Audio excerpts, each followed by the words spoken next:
Ladies and gentlemen, welcome to this expert panel discussion, Finding the Right Balance Between Safety, Innovation and Efficiency in Africa and Middle East. Africa and Middle East is the region where global fleet managers know the least about. Nevertheless, it's a fleet and mobility region with a promising future. How promising? That we will find out in this panel discussion. Let me welcome our experts today. Sandrine GARCIA, General Manager, AMI Sales at Nissan Motor Corporation. Sandrine, welcome. Welcome to the panel discussion. Thank you very much. My pleasure to be here. Richard SIKKEL, CEO at Massar Solutions. Richard, welcome as well. Welcome in the panel. Hi, Stephen. Thank you. And finally, Thierry, Director Fleet and Leasing at Loxea Avis Fleet. Thierry, also to you, a big welcome. Thank you. My pleasure to be here with you today. So what are we going to do? We are going to have an animated discussion about fleet management in Africa, Middle East. And my first question is for Sandrine. Sandrine, can you a little bit tell us how the fleet market in Africa, Middle East is organized? Is it one market? Is it diversified? What are the things to know for global fleet managers? Yes, well, in the first place, I will talk about what I consider a common denominator in this region, which is data availability. Here in Africa, Middle East, it's clearly a challenge. There is no official information regarding fleet market, except in South Africa, which is a bit more of a structured market. So having said that, I think that we can have diverse and put these markets in different buckets. We should diversify and we should consider South Africa as a market with more structure, such as what we can find in the Europe countries. Then the rest of African countries. And I will put in the third bucket, Middle East and Egypt countries, which are very different. In terms of structure of fleet market, it varies due to diversity in maturity of public infrastructure. It varies because of tax regulation. And in Middle East, it's also depending on the diversity of population. For example, in UAE, as you know, there is a multicultural population. And the Asian and the Middle Eastern segment values ownership of the vehicles, while the Western population would push more for leasing concept. Okay, thank you very much. I would like to continue with Thierry. Thierry, we know that not all fleet suppliers that are based in North America and in Europe also have a presence in Africa, Middle East. So, how to deal with those that lack, let's say, of suppliers? Are there enough suppliers, car manufacturers, leasing companies, rental companies that can bring a comprehensive approach for the region? Yes, Stephen, you are right. The market is quite different in a way that you don't see the usual big players in our geographies. So you are facing fragmented marketplaces with different players and sometimes just national players. So it's difficult to get an overview. This is where some of companies like ourselves, Loxea, where we operate into different geographies and different countries, you have this ability to engage discussion on a multi-country level. But otherwise, you are correct, it's very fragmented and you may have one supplier in one country providing specific services that you will not be able to find in a different country, so a lack of consistency in the approach. Okay. Richard, Massar Solutions, based in the Middle East, is it only operating in the Middle East? So actually, yes, Stephen, at this moment, Massar is only operating in the UAE. If you look at you made the comparison with the European and North American market, you will not find those players here. There's only one player that you would know from Europe that you would see also only in the UAE and then actually quite small size. So these markets, if I now limit myself to the Middle East and the GCC countries, you would have to, as an international fleet owner, you would have to find a supplier for every single country. There is no multi-country supply, and this is actually, and I mentioned this before we had this panel discussion. Actually, the strategy of Massar is now to deploy the services that we do as market leader in the UAE and bring those same services, because we have international customers actually expect this to be available in all countries. And they ask us, can you do this for us in Saudi? Can you do this for us in Kuwait and the other countries? And we're actually expanding into these countries as we speak. So at the moment, you will only find single country solutions, but very soon then there will be, at least for Massar, this full Middle East / GCC solution. Okay, Sandrine, would like to continue with you. Of course, for car manufacturers, this is perhaps less the case, that you have to work with, in each country, a different provider and a different solution. I can imagine that a company like Nissan is well present all over the markets or in many markets. What I would like to know is it possible for a global fleet manager to include Africa, Middle East into his global fleet strategy? Or do you say, well, that will be such a challenge that it's probably better to cut the elephant in different pieces? Well, Stephen, you're absolutely right. So in terms of manufacturers, most of the manufacturers, or almost all the manufacturers, are present in the region. However, to operate for global fleet manager to operate in this region, in my opinion, there are two strong requirements that should happen. First of all, the global fleet manager must to ensure that his local counterparts are fully aware of some kind of global agreement with terms and conditions agreed between the OEM and the corporation. And second of all, when you make this kind of global agreement with an OEM, I would say that you have to ensure that this OEM has a very strong presence, a strong footprint in Africa, Middle East region. Because, for your information, in this region, local fleet manager or local procurements of the corporation, they will have to deal directly with dealers. So in that sense, it's a real asset to have a regional coordinator in the OEM to ensure the optimal support. And I would say that for that, Nissan, we are very much, our footprint is really strong in the region. We have plants and affiliates in Egypt, in South Africa. We have our own affiliate in Saudi. And basically in the other markets, we operate through importers, independent NSC that we call. However, in Nissan, we have a regional office handling all Middle East countries in Dubai. And also in Dubai, we have an office, and this is my position, to do the coordination and to ensure giving the full support to the whole Africa, Middle East countries. Okay. And this is really key in my opinion. Good. Richard, you know global fleet managers from your past career. What would be your main tip to them if they would like to include Africa, Middle East in their global strategy? So I think one is not to expect that you would find one leasing supplier for the whole region. That would help at least with managing expectations. I think from a brand perspective, you would also probably be good expecting that you would deal with less brands than you would do in Europe or North America. This is for two reasons. I think some brands just have a very, very strong position, and this is due to the fact that in these countries with, especially I guess in Africa, with limited infrastructure for service and repair, you just want to have very, very reliable cars. And I think Sandrine can praise herself lucky that for working for Nissan, we see a big part of our fleet in the UAE, for instance, is Nissan and Toyota. Okay. These vehicles have proven that to be very reliable, and that's what customers want. So the variety, therefore, you see is very limited. So and also they like white vehicles. So if you would come look at an auction day at Massar, you see a lot of the same cars. So there's not so much variety.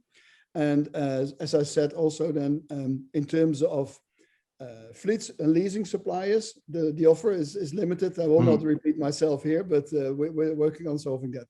Okay, Thierry, Richard was already mentioning the word reliability. When we think about Africa, Middle East, and we think about fleet management, then immediately the word safety and safety management comes to mind. What are your recommendations towards safety and fleet management in the region? Well, as it was mentioned before, I think there is an approach to be considered in terms of who are you talking to, which are the key players you're engaging with. And that may be cut and sliced into different ways. Ourselves, we are an Avis licensee, so engaging discussions at the high level with an Avis person brings sense in terms of getting some consistency and quality, but then it goes down to how do you implement it on the ground. Loxea is a subsidiary of Toyota Tsusho, so we have a lot of Toyota cars, and we're also into the dealership. So therefore, all of the quality and all of the maintenance are part of the standard requirement from operating a brand. And in terms of safety, if we go down into more the safety management and how fleet operator or fleet manager can think of it, having some devices, geo-tracking devices into the vehicles, which is what we also do, provides some element in terms of geofencing, and data in terms of how the car is being used, the speed, where you go, the geo, all of the geo information that is based on this. So this is one of the key development initiative we're working on, because fleet managers are very anxious to get that data for purely safety of people working for their companies, and we can help on this. Okay. Richard, if we think about the Middle East, then we think about innovation in AI, innovation in connected technology, but also in mobility. Does this mean that for a global fleet manager, it is almost a necessity to include those kind of solutions like connected technology, mobility, also in the program for your employees? Yeah, I think in the Middle East you will find it's different per country, but especially actually the UAE is very advanced in being a smart country, smart city, smart everything, smart transportation. So a lot of investments are actually made by local government to assure that there's an infrastructure like super fast internet, or as we also see that there will be the availability to try autonomous driving vehicles on certain roads. So where you maybe would not expect that from the Middle East as a region, definitely in the UAE you will find that. And to the point of electric vehicles, even though the business model for electric vehicles works slightly different than in other countries where, of course, here electricity is expensive, fuel is cheap. But in the UAE, government entities are obligated to purchase an extensive part of their fleet electric vehicles just to be ready for that future.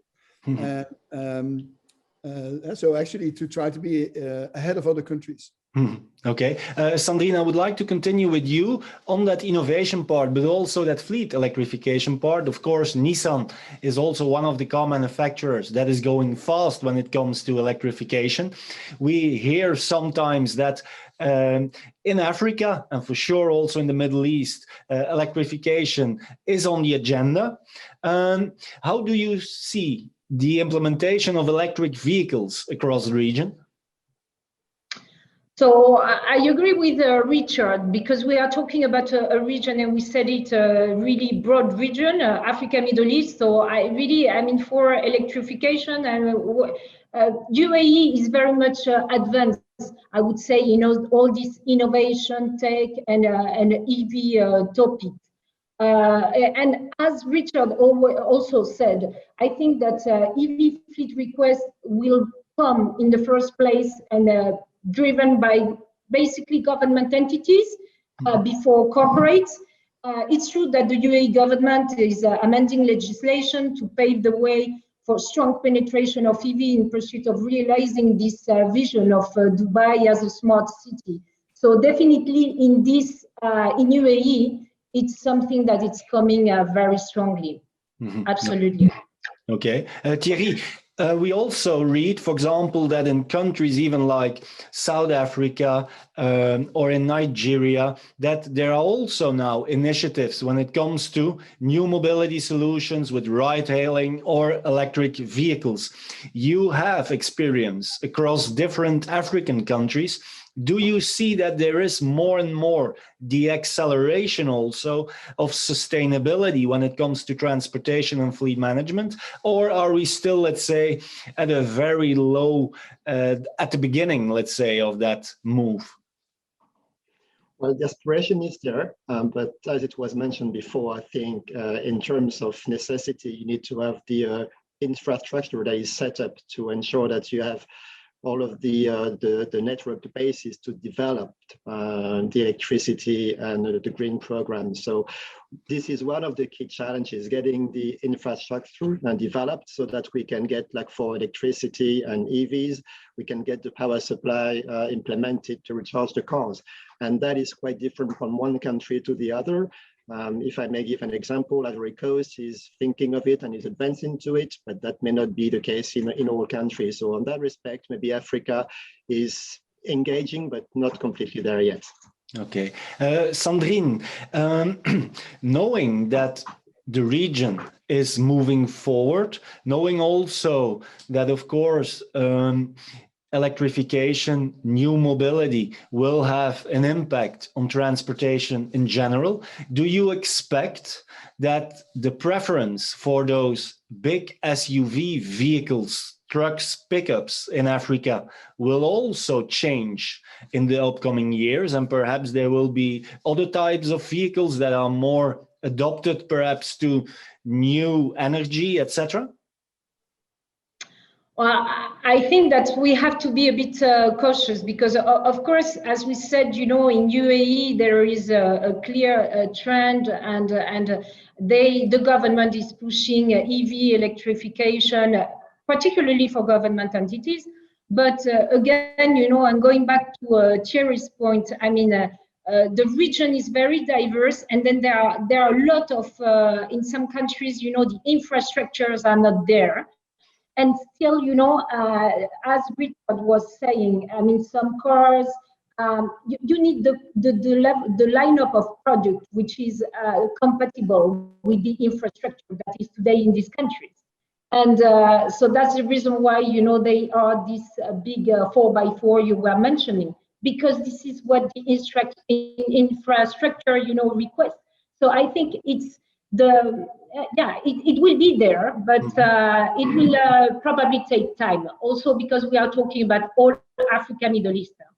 Okay. Richard, what is the biggest mistake international fleet managers typically make, you think, when they enter into the African Middle East market?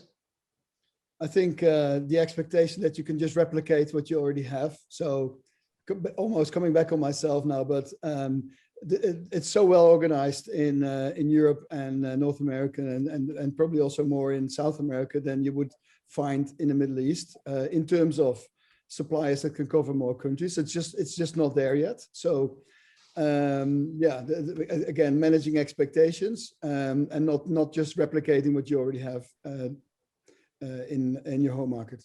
Mm-hmm. Thierry,